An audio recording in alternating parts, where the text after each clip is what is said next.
am Kristi Kirk. I'm the chair of the Sedgwick County Democratic Party.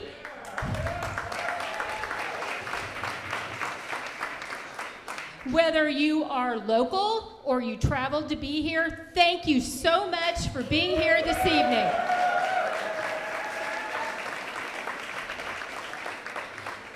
I often refer to this area, which is a big area, as the heart of the heartland, because that's how I feel about it geographically and in my heart. I want to thank the Kansas House Democrats for stopping here.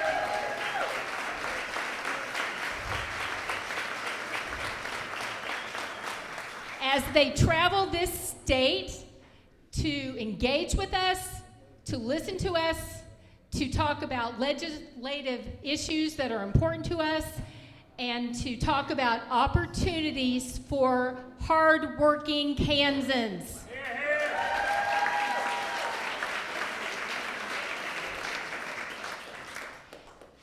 I am so excited to say that we had 32 people that filed to run for office in Sedgwick County this week.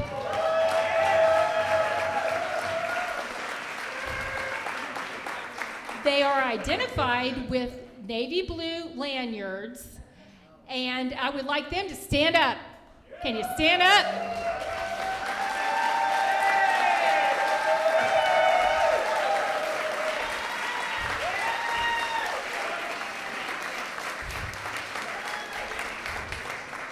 If you hadn't had an opportunity to speak with them, please do so, even if it's just to say thank you so much for stepping up to serve.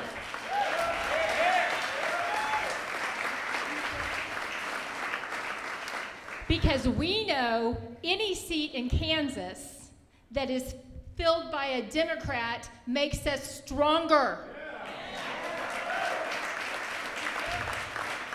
It helps us fight for our freedoms and for equity.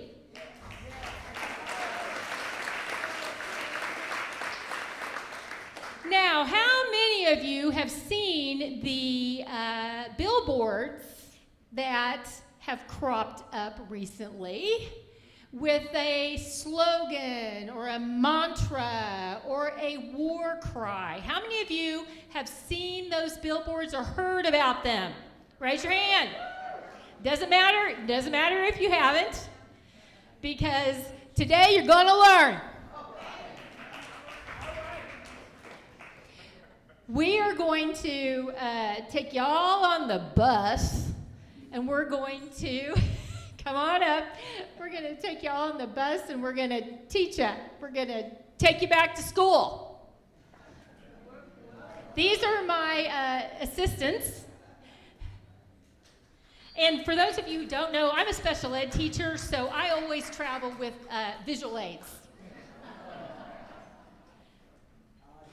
Okay, so I think you're in the right order. Yes.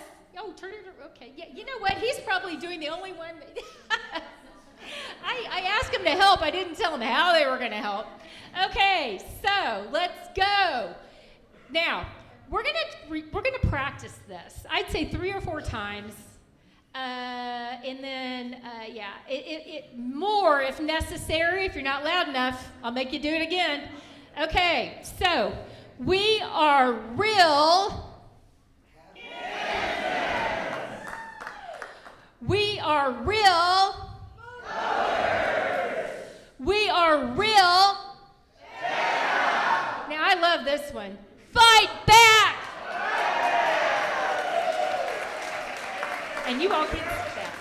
So, yeah, fight back. Now that was okay. You know, I'm a hard grader though. So let's do this again, at least a couple more times. Okay, we are real.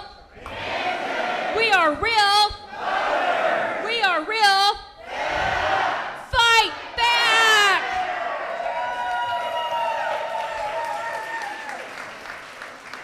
I don't belabor stuff. We're going to do it one more time, and then I'm going to let you go, because there's other people we need to hear from, okay? So let's go. Let's make it so that the 4 corners of this county can hear it.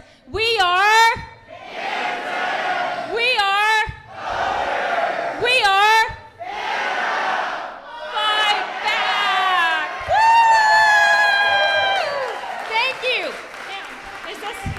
See, and I like this one. Now this is mine. This is kind of mine. This is kind of mine. And enough is enough. Enough is enough. So I think that I met my obligation here, and you all were great students and accomplished the objective. You are proficient, at least proficient. So A plus, A plus. So I'm going to give this mic to our esteemed Representative Ford Carr, and he's taking the program from here. Thank you. Woo-hoo!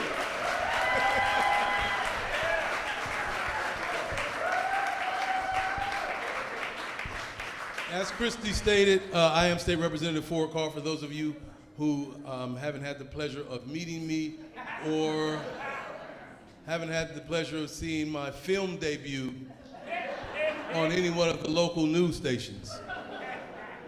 I was worried for a moment when she started talking about billboards because I was thinking that I've been on several, and so maybe you would have seen me there. I really don't know why they had me open up, because I'm oftentimes tempted to say things that are probably embarrassing to some and offensive to others. But it's good to see that this is a room full of my people.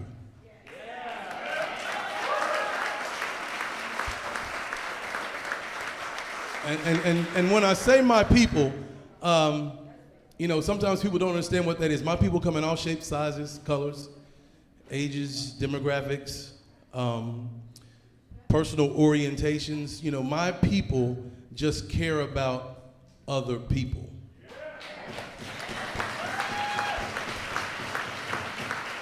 And that's what I find is the major difference between those of us that sit in this room and those of us that carry the R that stands for Republican. We simply care about people. You know, I'm kind of old school, and somebody let me know when I'm starting to run out of time, because I'll get up here and talk. Okay. So, you know, I'm old school, and I'm one of those people that, you know, like, anybody remember what this is? You know? Yeah, somebody getting ready to fight, and we drawing a line in the sand. You know, that's how we used to do it back then, put a little something on your shoulder. Well, that's where we are now.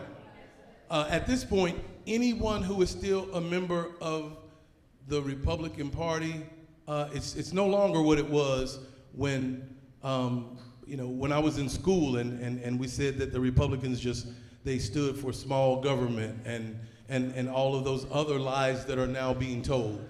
We know that that's not true. If you're a member of the Republican Party now, you're probably quite likely a misogynist. Yeah, you're definitely a cult member of sorts, and you just don't care about the people. You're more concerned with, number one, what the leader's saying, and the things that can benefit you and hurt others. And as Democrats, that's just not something we do. I didn't even know that I was a Democrat when I decided that I would run for office. I mean, I thought I was, but I didn't find out what the difference was until I wound up in the state legislature. And so now I know. I'm proud to say that I'm a Democrat.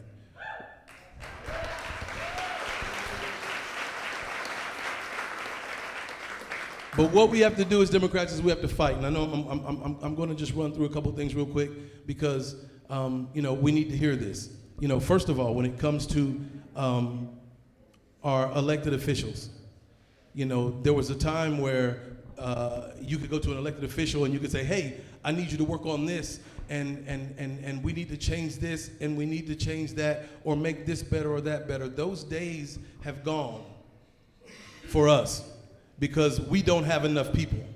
You can come and ask me for whatever you want in the world, and there's probably a strong possibility I'll never be able to deliver it. And I can't deliver it because we don't control enough of the legislature to get anything. So that line has now been drawn in the sand. You know, there's another thing that, you know, we run a Democrat against a Democrat. Listen, if you have somebody who's in your district who is fighting for you, who is your elected official, why in the hell are we trying to move them? What we need to do is we need to take that person that you want to run and let's get them in another district, because we're short on Democrats. We'll never get anywhere with the numbers that we have. And that's where all of you come in, because we have to fight together. Fight back. Fight back.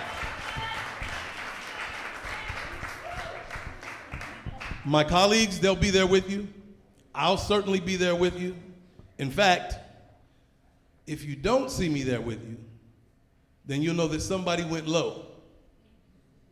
And when they went low, I took their ass to the basement.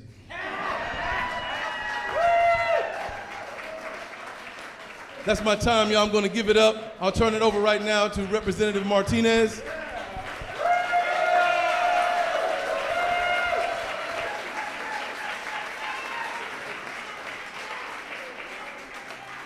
Hello, I'm a podium person. Yay podium. Are y'all ready to fight? Yeah. Are you ready to break that supermajority that we have in Topeka and put Kansas back in the hands of those who truly care? Yeah, me too. I'm Angela Martinez, and I'm a proud Kansas House representative of District 103. You know, we recently had some big storms, right?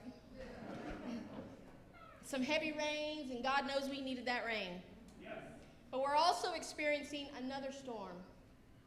A storm that's so fierce that it's predicted to cause damage unseen in our time.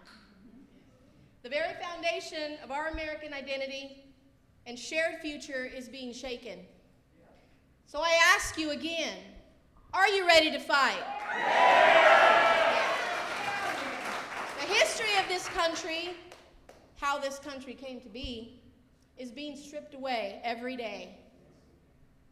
Our fundamental freedoms are at risk, and the moral fabric of our society is unraveling.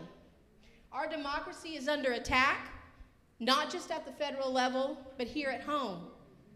While Topeka Republicans mask their destructive agenda with words like progress and best interest, they champion things like school choice.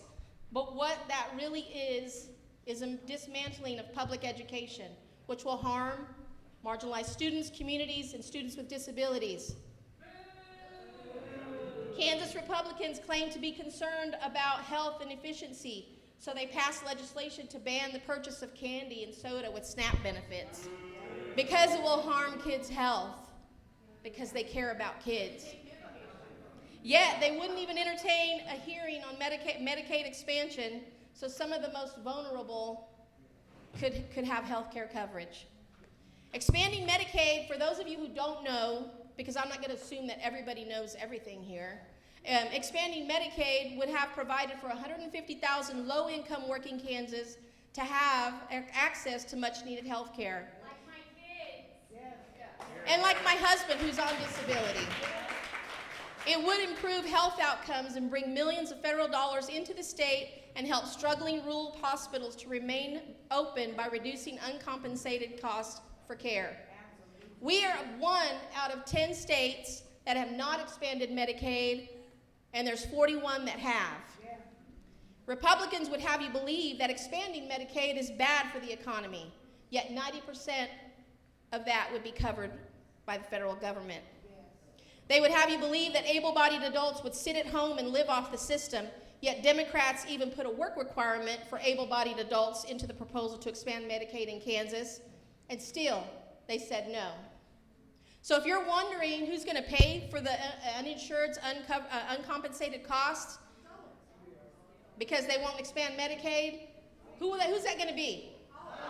That's right, we are, with higher health care prices. Just think how much worse it's going to be if there are additional cuts made by the Trump administration. Just think about how much more money is going to come out of your pocket and go towards the rise in health care costs. In the name of efficiency, Kansas Republicans passed a bill to use state funds to expand fraud investigations in the food and cash assistance programs, duplicating work that's already being done, growing government and targeting children and families who need help instead of focusing on making life in Kansas more affordable. They're pushing the false narrative that there is interference in our elections, yet none has been found here in Kansas. Kansas Republicans passed legislation to do away with the 3-day waiting period, so Democrats proposed an election holiday to make it possible for everyone to make it to the polls. That was voted down. House Democrats proposed $1.2 million to help cut property tax. Kansas Republicans shot that down too. So while the administration continues to challenge checks and balances and the Constitution, in Topeka, they live and die by that Second Amendment, right to bear arms. The fact is, we don't want to take their guns away. What we do want is common sense gun laws that will reduce the risk of school shootings and mass shootings. Amen. They claim to want to do what is in the best interest of pregnant women, to ensure that they get what they need with financial help by the father, paying child support as soon as pregnancy is established. This obligation is already a law, and really what this is designed for is to establish fetal personhood, which is ultimately going to be ammunition to do away with our right to choose. I wouldn't be me if I didn't address immigration. I am the proud granddaughter of an immigrant. Immigration is a federal issue, but it has been made an issue of the state also by proposing legislation to do away with in-state tuition, requiring lists of those with without Social Security numbers and other information that might indicate status, and by encouraging our governor to cooperate with ICE and threatening state funding if our law enforcement doesn't cooperate with ICE. They claim immigrants are criminals because they came illegally. That is true. But I'll tell you what, I'm a mom of 6 and a grandmother of 15. And if I lived in poverty and violence and had the opportunity to live a better life in a place I wasn't supposed to be at, just across the river, you bet your ass I'd be going.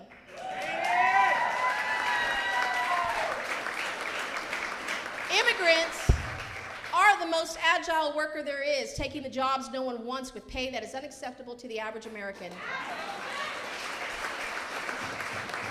They pay millions into our economy and tax systems. All that said, let me be clear. We support secure borders. We support the deportation of immigrants who cross into the U.S. and break the law with felony crimes to be immediately deported back to their own country. But we also support a comprehensive, accessible, timely path to citizenship for those who wish to live in the United States.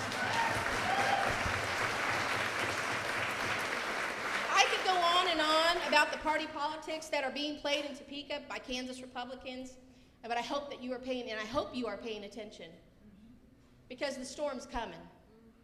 It ain't over yet. It hasn't even begun.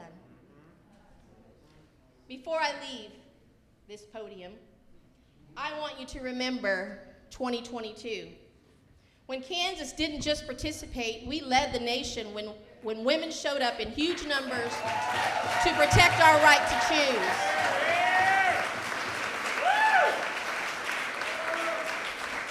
We're in a fragile time. Our survival will be determined by who and what you believe, and then by what you do. The elected official that sits in a seat that will vote in representation of your voice, your needs, your future is up to you. We need to break the supermajority in the state house. There is only 37 Democrats. Like Representative Carr said, it's hard to win. It's hard to win, and then we get accused of not doing our job. Okay? This is not the time to be complacent and let any election go by, whether it be school, local, state, or federal. This is not the time to convince yourself that your one vote does not matter. Every vote is a brick in the wall of democracy. The time for doubt is over. The time to disrupt this chaos in our state and country. It is time to mobilize our communities. It's time to raise our voices in protest and speak truth to power. This is about your right to freedom, your right to due process, your right to speak your mind, and your right to build a future with these fundamental liberties that are not just ideals, but lived reality. So what can you do? Fight, yeah, of course. Grab 5 people, get them ready to vote. We know the 3-day election waiting period is not gonna be, okay? So be ready. And educate your family, your friends, your neighbors, whoever will listen, and get them ready to vote, because that's what it's about. That's what's gonna change the trajectory of where we're going, okay? Let's rise together and ensure our future. It's time to fight, Kansas. Fight like your life depends on it, because it does. Thank you.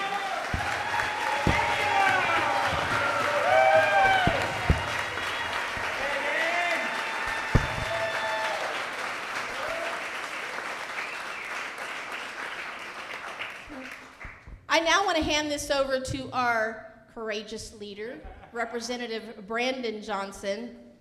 Can I? No, he's Woodard. Leader Brandon Johnson. Brandon Johnson, Brandon Woodard. I'm sorry, I'm from Wichita. I am so sorry. That's a Wichita mistake. I'm so sorry. Brandon Woodard.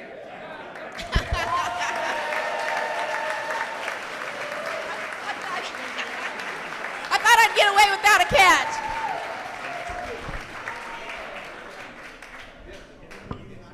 Maybe. I'll turn it on. I'm a little taller, so I'm going to use the taller mic. But hello, Wichita, Kansas. Like Angela said, actually I want to share, 1 week ago we were in Topeka for our first stop of the Fight Back tour. And Topeka is my hometown. I represent parts of Johnson County now. I live in Lenexa. But my dad was there, and after the panel he came up and said, "Thank God your colleagues talk like normal Kansans." I don't know if we're normal if we ran for office, but you know, here we are. So thank you all so much for spending part of your evening and your week with us, and for being fighters for fairness, for freedom, and for our future. Raise your hand if this is the first political event you've ever been to. Oh, not Brooklyn. No. Hell yeah, welcome. Welcome. We're so excited to be here with all of you. This is our second stop of 11 across the state of Kansas, with more to come. And I'm just excited to be around people who believe that Kansas can and must be a place where working families thrive, where young people see opportunity, and where government serves the people, not just the powerful. And let's get one thing straight. While Republicans in the Kansas legislature are busy pushing an extreme far-right agenda, undermining healthcare freedoms, attacking public education, and giving handouts to their corporate donors, we, the Kansas House Democrats, continue to fight for you, whether you're a Democrat, a Republican, an independent, or a libertarian. To us, you're just a Kansan.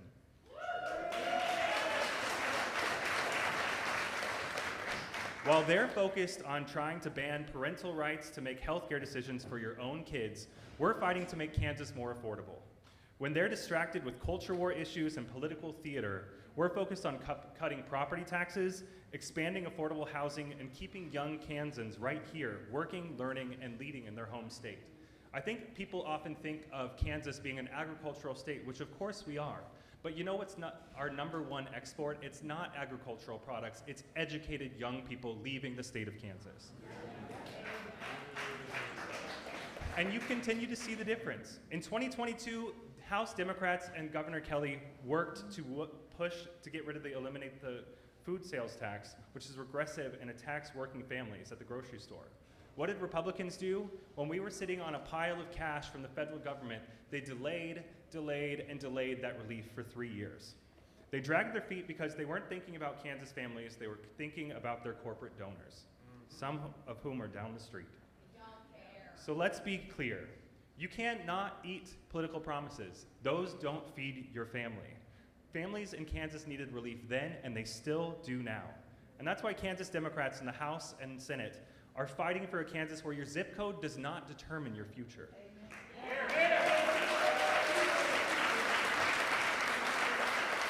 We are fighting, and we continue to have the Republicans respond. What the hell are the Democrats fighting for? We're fighting for Kansans instead of what they're working on. We're fighting for where every kid can get a great public education and become a strong part of our strong, skilled workforce. We are continuing to lead the charge to push to where seniors can stay in their homes without being taxed out of them. And even though many of us in the House Democratic Caucus come from big cities or urban parts of the state or suburban parts of the state, we are continuing to focus on small towns and helping them grow and not shrink, because what you cannot do unless the folks that live there have housing that they can actually afford to stay there. We believe in a Kansas where your values and your vote and your voice matter. A Kansas where we invest in teachers and schools, not vouchers and private profits.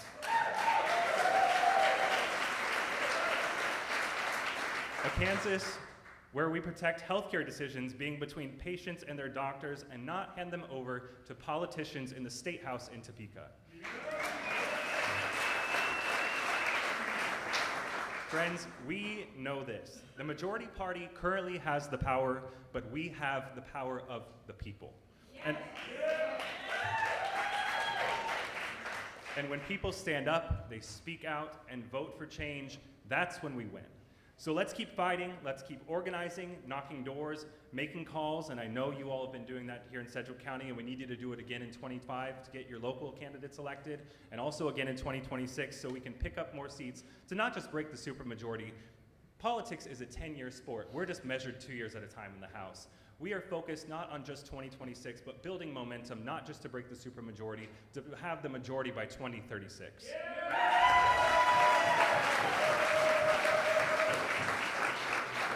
And that's because we know that the future of Kansas is not far right. The future of Kansas is forward, and we are all going to build it together.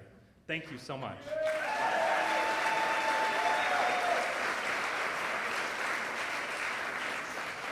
I asked our amazing team who I was handing this over for as the moderator, and they said, you. So I'm staying up here. But before we get to our panel of elected officials, I want to thank the elected officials that were in the room and that have joined us tonight from local and the state level. Michael Hoheisel, the one Hoheisel we actually all as House Democrats like.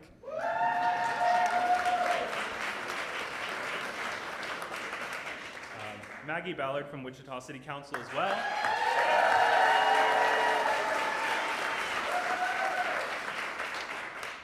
And we've got Stan Roser from the Board of Education, Wichita Public School. Reeser, sorry.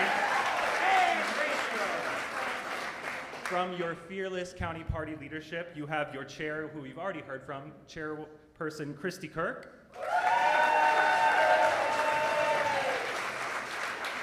You've got your treasurer, Michael Mader. And this is why we practice. I did not, sorry. And your secretary, Natalie Merton.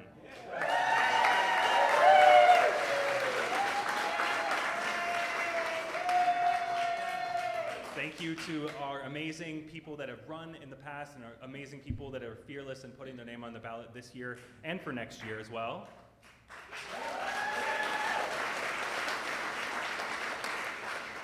From the other chamber, but we love them anyway, we have Senator Mary Ware in the House.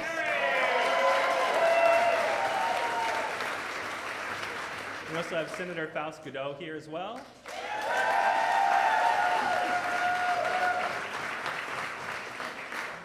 She's probably talking to a constituent. She's always working. And from the House Caucus, we have from all over the state, we've got Representative Brooklyn Mosley from Lawrence.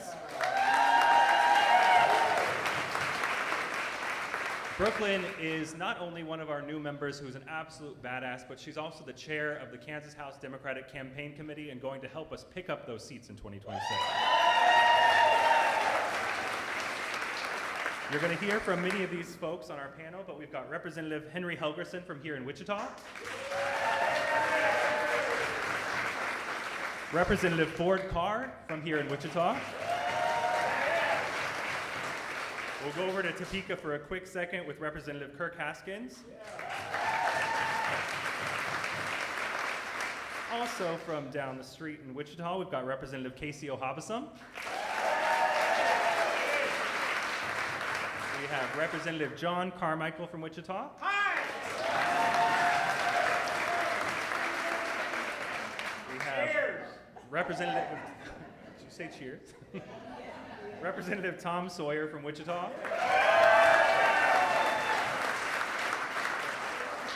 Our vice chair of the campaign committee and our vice chair of candidate recruitment and training, also going to help us break the supermajority in 2026. From Overland Park, Representative Sawyer Clayton.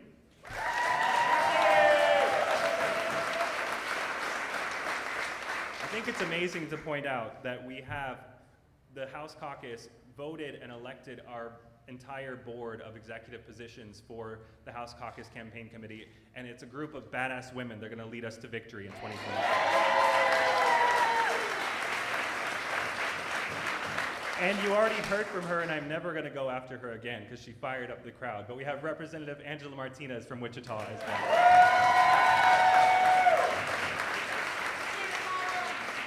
So, panelists, go ahead and come up on stage. Take your seats. We've got microphones for you.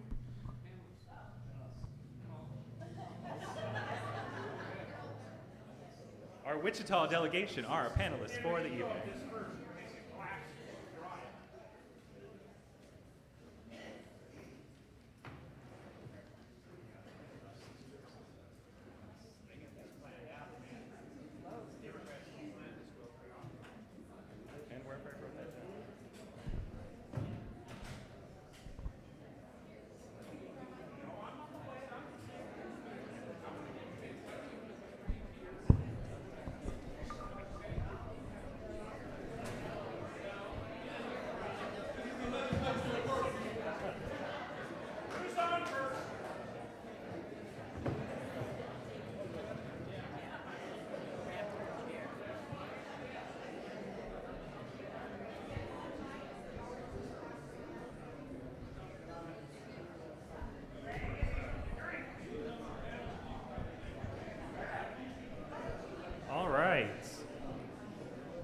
So we got that transition. While you are in here, I know it's a packed house. Thank you all for being flexible and accommodating. Bar's still open, food truck's still out there, so feel free to grab food, drinks, and come back in. So let's go ahead and jump into there's the actual question list. All right, we'll jump into our first question. We'll give you a softball, which is not that much of a softball first. We've got a couple that people submitted ahead of time, and then we will go to audience Q&A. Nicole up here in all black clothing will have the microphone. Just as a reminder, folks are here as a question and answer period, so you are here to ask questions of our legislators. If you have thoughts or ideas or things, stories you want to share with us, share those with us after the event. Let's save this portion for questions specifically you have for the legislators. So I don't know who wants to start this off, but we've had a couple questions and it's been hit on, but I think it's really important for people to reflect on. So in the superminority, what ability do you have to get a hearing on a bill, let alone bring it to the floor of the House of Representatives for a debate? Well, it isn't easy. As you pointed out, the majority party gets to set the agenda. They decide where bills go, what bills get heard in committee, and what bills get run on the floor. So it's always difficult as a minority party to force them to debate issues like Medicaid expansion. Sometimes we have to use the rules the best we can to make that happen. Sometimes we just have to use amendments. Amendments are quite often a tool we use. And lots of times we can actually get hearings in committee. It's just we can't get them to work the bill. So, but that's just kind of what we got to do. All right, let's jump to the next one. Why are so many candidates running unopposed in the election cycles, and what are we all doing as the Kansas House Democrats to shape good Democrats to run in the future?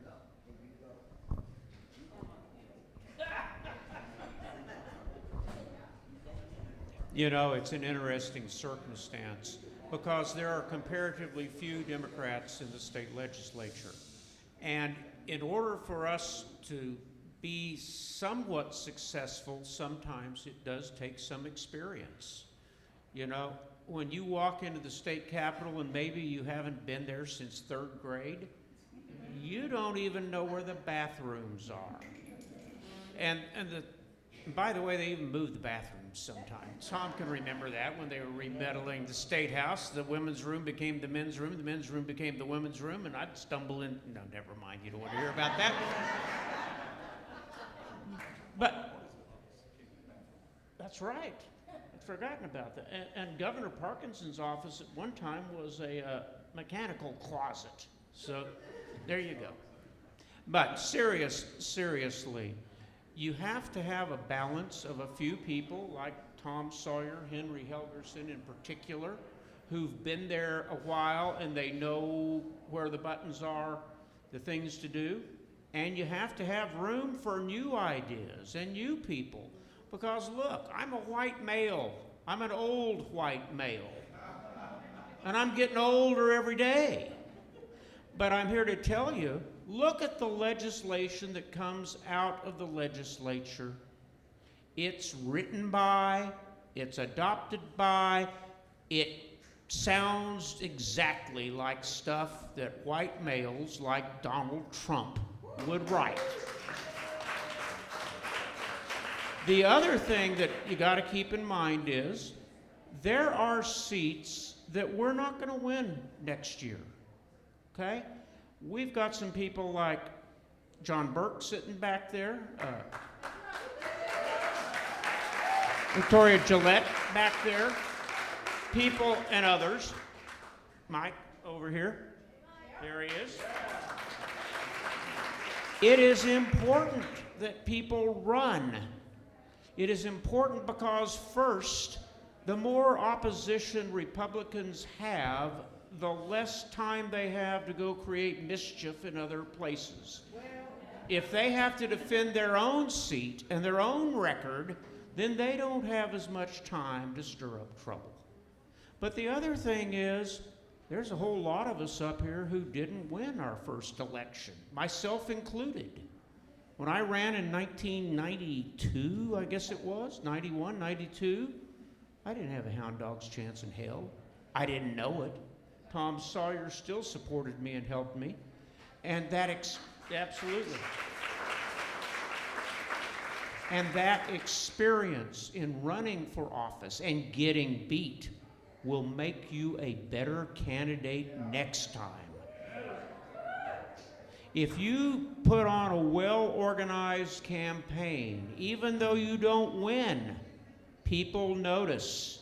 And when opportunities arrive, people will come knocking on your door and they will say, you've got a chance to win the 92nd district. Well, maybe after I retire, you'll have a chance to win the 92nd district. But people will come to you and you'll have credibility and you'll have experience. And if you don't want to run yourself, work in somebody's campaign. You know, Mike Snyder ran a great campain, but it was because of somebody like Natalie who was there telling him how to run a great campaign. So I love to hear the sound of my own voice, so I better be quiet here and have another sip of my beverage. But, all is not lost. Through adversity, we do become stronger. We become more experienced as candidates. We become more experienced as legislators. That's my thought. All is not lost. Governor Kelly, when she got elected, she won in 65 of the House districts. 63 is what it takes for a majority. So if we could just win the seats she won in, we would get a majority in Kansas.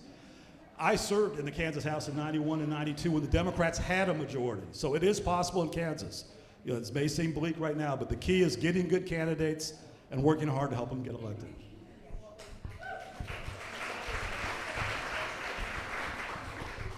So I'm going to make a cheap plug real quick because this room is full of people. And even though the room's full of people, there are a lot of precinct committee person positions that are open right now. That is a very good step. And at this point, if there is not a precinct committee person in the precinct, you will simply sign up and you're put in.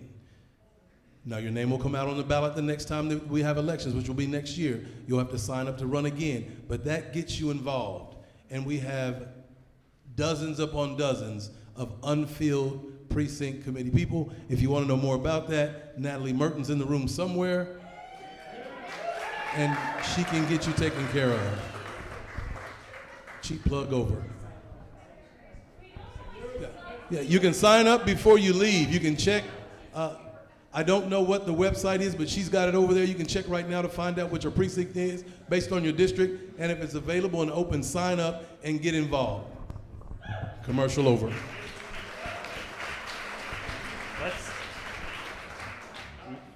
Let's jump to the back row, and then we'll go to audience questions.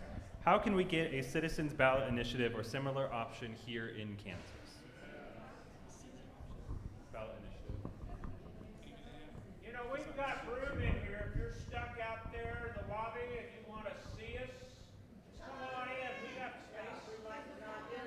Oh, Michael's kind of sexy too. You might want to come on in. Yeah. Say it louder, please. Could you say it louder? What are we saying louder? Those of you in the lobby, come on in. We want you here. Show your face. Our friend. Come on in. We got room. All right. We may not have chairs, but we got room. Feel free to join the crowd up in here. So we'll go back to the question, how can we get a citizens ballot initiative or similar option here in Kansas? All right. The only way we could get it done in Kansas is to pass a constitutional amendment, which would take 2/3 vote in the House, 2/3 vote in the Senate, and it'd have to be approved by the voters. The last time there was a serious attempt to do that in Kansas was when Joan Finney was governor in 1992. We actually passed it in the Kansas House. We had a majority in the House, but it took 2/3, and we managed, with the governor helping us, we got enough Republicans, we got it passed through the House with a 2/3 vote. But it went to the Senate, and of course Republicans controlled the Senate, and it died. So it's possible, but it's very, very tough, and that's why Kansas doesn't have an initiative and referendum. It's not an easy process to make it happen. Yeah, I know a lot of times people say, why can't you all get X done? Why can't we put Medicaid expansion on the ballot? It takes 63 votes to legalize Medicaid expansion, medical marijuana too, which takes 84 votes to put it on the ballot. All right, let's go to audience questions. Nicole, with the microphone, who's got a question for us? If not, I have a lot more written down. We've got one over here. The questions written down are the ones you all submitted when you registered for the event. Hello, my name's Amy Jensen. I'm a candidate for the school board in Wichita, and District 5. We live in District 5, remember my name. I have a question. So if this current administration stops fighting amongst themselves and decides to close the Department of Education, the responsibility of ensuring equitable and high-quality education for Wichita kids will fall on the state and the local board. I'm curious if that's something that you all have started to talk about what's going to happen when the Department of Ed closes and we're responsible for educating our kids without the help of the feds. Thank you.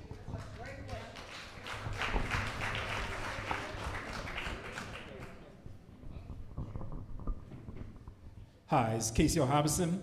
Of course, in the State House, every single year, we actually, one of our top issues is actually education. We do know that based on the Supreme Court ruling, we must actually fully fund education every single year. Yes, the Trump administration, they've tried a lot of tactics in terms of, this is pretty much, in my lifetime, most anti-education administration since the beginning of this nation. We're taking it day by day on the state level as to how do we actually counterattack what's coming down from the federal. But we do actually are fighting every day to make sure, the governor particularly, is making sure that she is fighting every day to make sure that we are actually fully funding education on the state level. We actually do respect local control, which is on the school board, for them to actually make education, but at the same time, we actually, on our end, making sure that we actually are fully funded on the state level.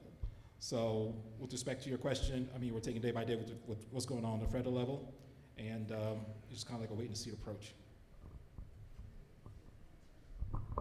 You know, we've had a battle. The governor had a plan to fully fund special education in 5 years in Kansas.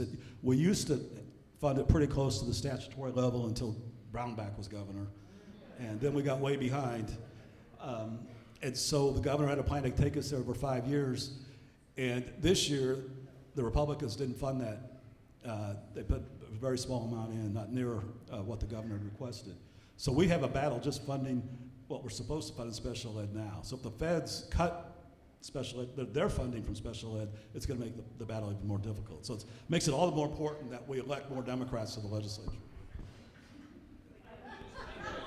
I saw that. Okay, here I go again. So all that's fine and dandy. But here's the issue. The issue is, to answer your question, right now, not a damn thing we can do about it, okay? This is the truth. Can't do anything about it. We don't have enough people, right? The Republicans right now, if it falls in the hands of the state, what they're going to do is they're going to give that money to those private schools. There will be a voucher program, okay? So cutting through the rest of that bullshit, this is the problem that we face. We don't fix this unless we get more elected officials with democratic mindsets in these seats so that we can vote that bad shit down. Thank you.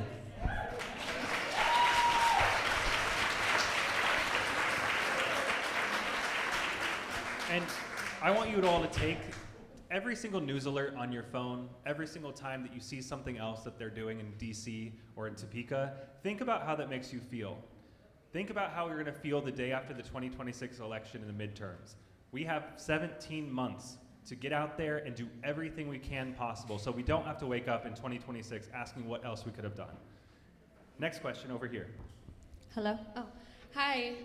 My name is Cara Billy, and I'm a licensed real estate professional who's experiencing injustice due to the current rules and regulations enforced by the Kansas Real Estate Commission.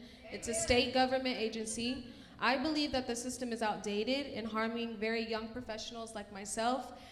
It's supposed to serve and protect. I want to help recreate that system. How can someone like me get the opportunity to tell my story at the right table and begin real conversations that lead to real change?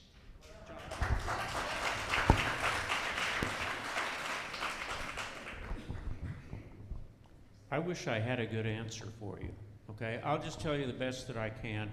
Along with Representative Sawyer, we sit on the Rules and Regulations, Joint Committee on Administrative Rules and Regulations. But the legislature doesn't make the rules or the regulations. And the fact of the matter is, the only way we can change them is by enacting a new law that has to be passed through the entire process.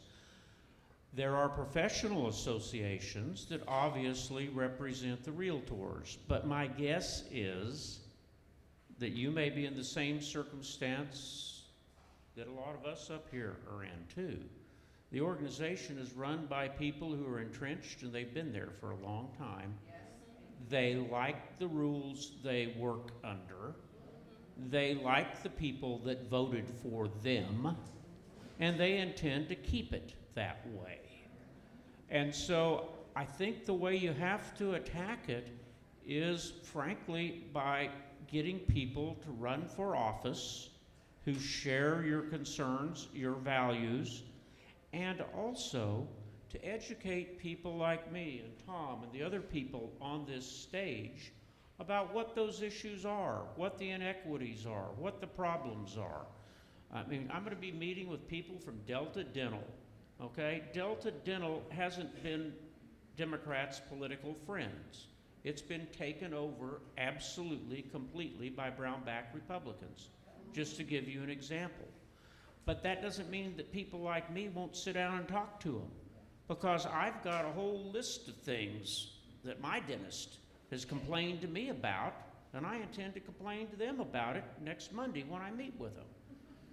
Now, will that do anything about this damn tooth up here? It's gonna cost me $7,000 and 3 different doctors to put it in? No, it's not. But back to your point, you gotta be involved in the process to the extent you can find a chair, a seat on the professional associations, because the fact is the realtors are a big pack and they got the money, and it's gonna take grassroots effort on people like you to try to change the association, and it's going to take grassroots efforts by people like you to elect people to the legislature who will listen to your complaints and problems and do something about it. Because I can tell you right now, Dan Hawkins, the Speaker of the House, an insurance agent, and Barb Wassinger, the chair of the Administrative Rules and Regulations Committee, a successful realtor from Hayes, they're not going to listen to you. You got to find a home with us, or I'm afraid you're not going to probably find a home, and we're anxious to talk to you. That's a darn good question. Fight back.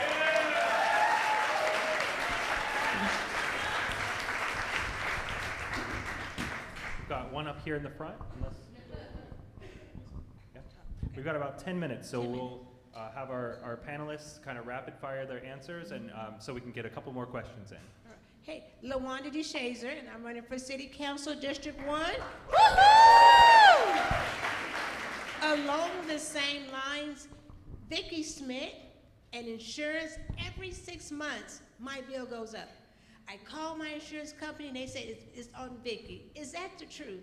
Is she responsible for the rates that we have to pay for insurance? Who's on insurance? Tom, you are, weren't you? I'll take a stab at it while they decide. So of the 7 years I was in the legislature, I've been on the insurance committee. The insurance commissioner is the regulator who oversees a lot of that, but a lot of what's in her purview requires the act of law. So she wanted to be able to lower fees for insurance agents. She had to come to us to do that. One of the number one things we could do in the state of Kansas to lower insurance rates is take the 150,000 people off of either not being insured, they're being underinsured, and put them on Medicaid expansion so that everyone else's rates go down. Your rates are going up because of the uncompensated care that the hospitals are writing some of it off. But at the end of the day, those of us that do have private insurance or Medicaid or Medicare is footing the bill for the folks that are having to, because they have no other situation, they don't have insurance, right? They can't go see a primary care physician, so they're being forced to use urgent care or emergency rooms for their health care coverage. So anybody else want to stab on that? But a lot of the rates are market driven, and a lot of that has to do with the fact that we have not expanded Medicaid. And we're in the states that have, we've seen those insurance premiums steady or slow down those increases. Next question. Follow up with me, LaWanda, and we'll get some more information for you. Okay, my name is Brenda Landrum, and I was just wondering, I don't really quite follow, we had the special election for abortion a few years ago in 22. How did that come about if nobody can get, I mean, I don't understand. Well, we defeated it once, and then the next year they ousted moderate Republicans that voted against it, and they got 84 votes in the House, and I believe exactly 20, I think they got exactly 84 to force it onto the ballot in 2022. So again, there's 88 Republicans, they only need 84 to put something on the ballot. If we pick up at least 5 seats, we can prevent them from putting any more extreme measures on the ballot beyond 2026.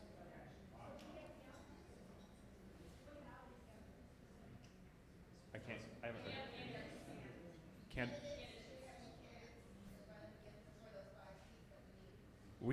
The House Democrats, every single one of these stops that we're on are meeting with your county party leadership. We will talk to anyone. We know the targeted seats that we can compete in. We know the ones that are stretch goals, with Donald Trump being in office and being incredibly unpopular. The filing deadline for 2026 is June 1, 2026. We want those folks filed and raising money before the end of this year.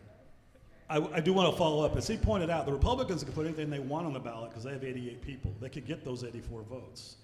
And one of the things they put on the ballot to undo what we did, undo what we did in 2022 is change the way we select the Supreme Court justices.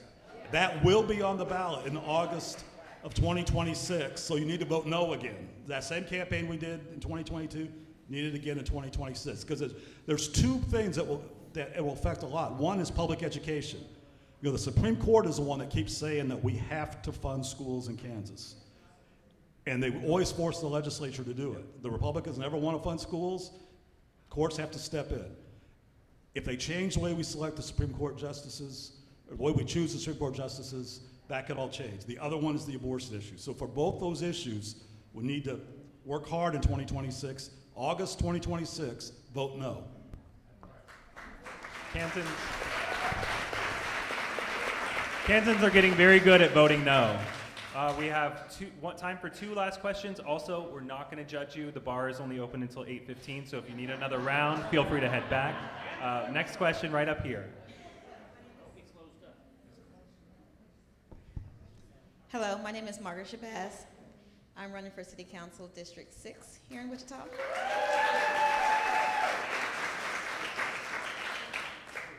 I was wondering about minimum wage. I know you guys have introduced a bill, but my question is, if the minimum livable wage in the state of Kansas is $19 and some change, and that's just for a single person with no kids, why are we still looking to boost the minimum wage to $15, which isn't even a livable wage for us?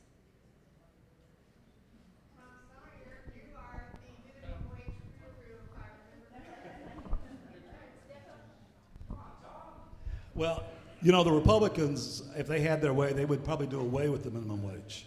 They don't want it at all. So it's a big fight. I mean, we've gone through a lot of fights in Kansas. This may sound strange now. When I first came to the legislature, the minimum wage in Kansas was $1.60. And I offered an amendment in 1988, I was still a freshman legislator, to raise it to $2.60.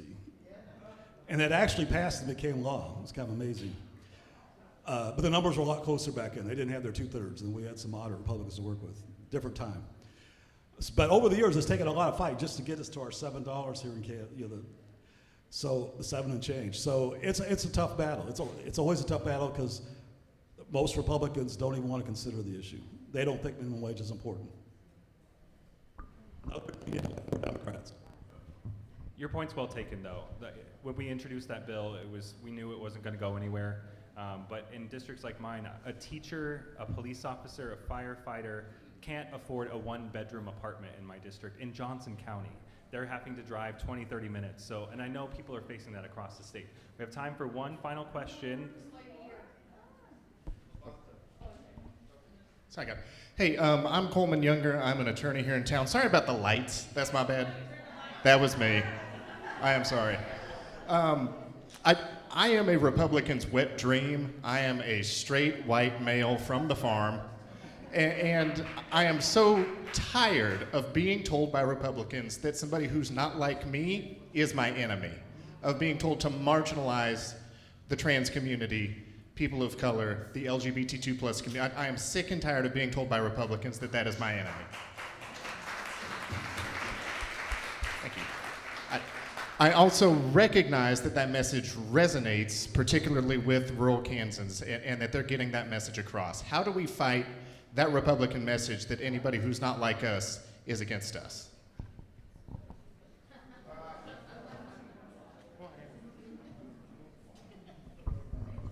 That's easy. Next time you talk to any person in rural areas, ask them what Trump has done for them lately. Take a look at what's going on. No, seriously, take a look at what's going on with what Trump is doing with tariffs with the farmers. Are they benefiting? Right now, there is a bill in Congress. I believe they just passed the House of Representatives, the famous tax bill, if I'm not mistaken, whereby they have cuts to Medicaid. Who actually benefits from Medicaid with respect to in America is actually those living in the rural areas and not those in the urbans. Take a look at what's going on in education. We have in the State House, where you have certain members who want to actually channel money to school choices, whereby defunding rural education, okay? So if anyone who says, well, that somehow, you know, you don't look like me or act like me or what have you, therefore you want to fit the status quo, what is Trump doing for them lately? As you can see, is actually destruction. It's a, just like what my good friend said, is all, you know, it's all a show, okay? So basically, yeah, basically you just present them their own evidence as to, look, if you want real change, if you want to move, if you want progress, vote Democrat and not Republican. So that's all I say.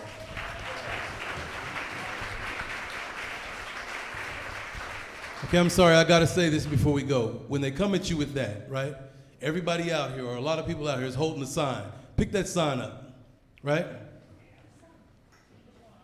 It says, enough is enough and fight back.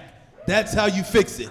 We fight back, okay? The numbers show we outnumber them. We outnumber them. It's not. It doesn't take a mathematician. We outnumber them. All we have to do is get together. One of my colleagues mentioned earlier to talk to a friend. Get 5 friends. Get out and vote. Get involved in a campaign. If you're not involved with a campaign, there's 5 other people up here with me. Several others in the room. Right? Get with one of us. Do what you can to help in their campaign, and help those other people that are running take over those seats that are led by the Republicans, and that's how we fight back.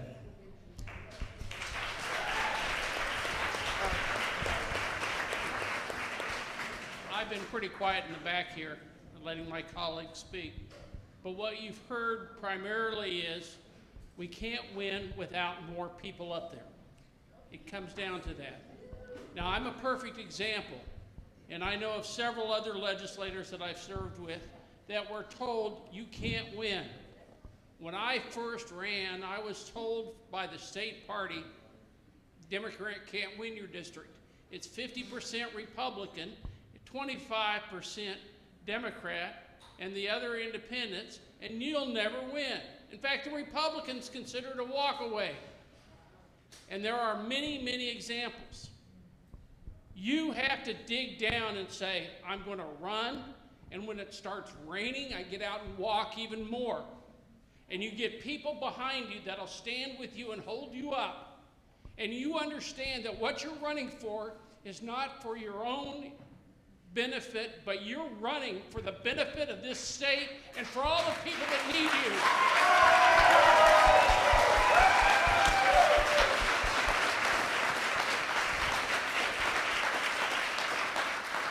We're here because we believe that the state of Kansas has gone the wrong direction. And it'll be corrected if we band together and stand up and say, just what you've been holding back, fight back. Amen and hallelujah. Okay, can I ask him a question? All right. They're gonna fire me as a moderator, but that's okay. We're gonna add one more question. I'm taking that last question, thank you. As we keep saying, fight back, do this, do that, is there a way that you can have some time, and it would have been great today, to help those that are thinking about, brand new people that are trying, but don't really know the first step to do? The first step, the second step, we've got to grow our own. We've got to, but there are many that sit and say, okay, I don't know what to do. We need to grow our own. Absolutely. I'm going to do what I did in Topeka, and I'm going to do every stop and what I've done on every single mail piece that's ever gone to my entire district. Take out your phone. I'm going to give you my personal cell phone number. And as you know, those people that should reach out to, that we need to be talking to, that want to reach out to us, let us know. I will make sure that we pass them on to our campaign committee. Again, we have our Vice Chair of Candidate Recruitment and Training, and Stephanie Clayton, here as well. We will connect you. So that cell phone number, when you're ready, I see phones out, is 913-335-0919. I'll say that again. Also text me. It's my campaign phone. It's not always on me, but text me and we'll get back to you within 24 hours. Don't call me, it will go to voicemail, and I don't check those as much as I should. But 913-335-0919. Again, the bar is open until 8:15. Representative Martinez. Hi, I just want to say, I'm a kind of a new kid on the block. I just finished my 3rd session of my 2nd term. And when I was approached to run, I was like, you gotta be kidding. I worked in I was an advocate in my community, and my husband and I worked a lot in community. But this was something different. And I didn't think that I could possibly fill a seat like this. It was scary, but if you have the time and the passion and you can make the commitment and you see that things need to change, then I say go for it. You know, I just had to go for it. I didn't know a whole lot, but I'll tell you what, I'm surrounded by some great people, some great colleagues who help me every day. No matter what, you know, no question is a dumb question, and I sit there and I'm quiet and I take it all in. But at the beginning of my second session, I started asking questions. Or my second term, I mean. I started asking questions. I go to workshops, I attend all kinds of meetings and conferences and things like that. So if you're interested in running, just do it. That's all I can say. Just do it. As it's been passed out, you all received a Fight Back Tour take-home flyer that has tangible things you can be doing right now to take with you. So take that list with you. Also, because he's back, he didn't get to hear us say this earlier, but Councilmember Mike Hoheisel, the good Hoheisel, is back in the house. For those of you that might not get that reference, his brother is a Republican representative that we serve with in Topeka. This was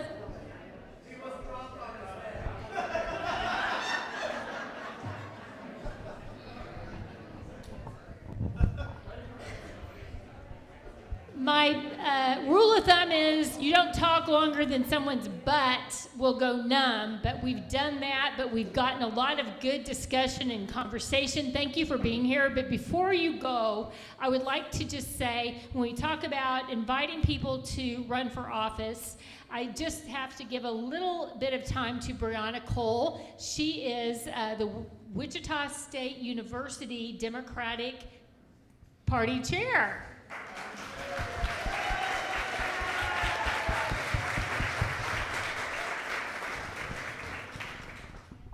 Thank you so much. Since everyone's here, I just wanted to give a quick update. I'm Brianna Cole. I'm the president of Wichita State Young Democrats and a Kansas Young Democrats national delegate. Kansas Young Democrats has had some amazing successes recently. We have new leadership, and they've done a fantastic job of connecting our chapters and working with the National Young Democrats Association. We've also had our president, Reed Cruson, and I also just recently traveled to the Minneapolis Spring Conference for Young Democrats of America. So we've had some great collaborations with other states, especially Tennessee and Oklahoma, and we're expected to travel to some of their events, and so we're very excited for that. On the local scene, Wichita State Young Democrats has really exploded in its membership and activities. We're so excited to continue to engage with our students, especially when we're going into 2025 midterms. Some of our big events will be Donuts from Democrats, where we engage with students. We give them a donut if they know where they're going to vote, if we help them register to vote, if we help them find where they're going to vote, and really the whole goal is to help them make a voting plan. And in 1 day, we've helped in just one lunch period, we're able to help over 80 students, 80 to 100 students.